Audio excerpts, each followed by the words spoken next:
Bonjour à tous. Aujourd'hui, nous faisons le point sur les inquiétudes croissantes des Américains face à l'inflation.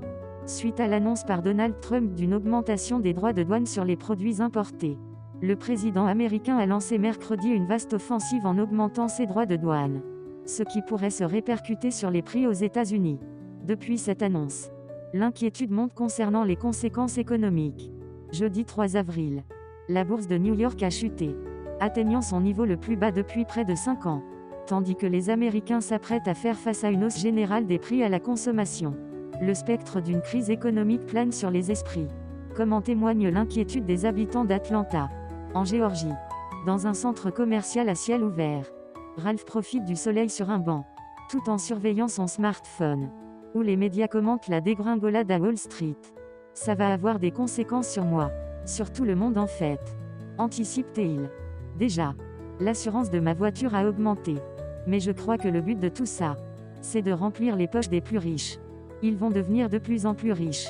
Bien que Ralph n'ait pas voté pour Donald Trump en novembre, il constate que de plus en plus de partisans du président ressentent, comme lui, les effets de sa politique, allant jusqu'à regretter leur vote.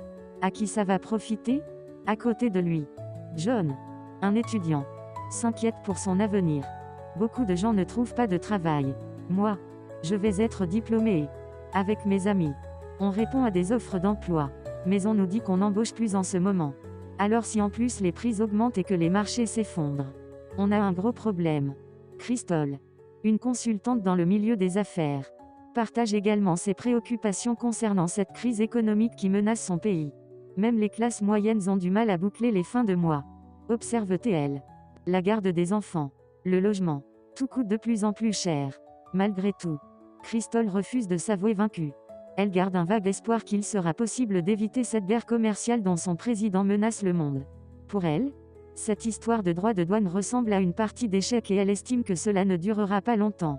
Mais en attendant, il y a des gens qui doivent prendre soin de leur famille, qui ont besoin de savoir ce qui les attend.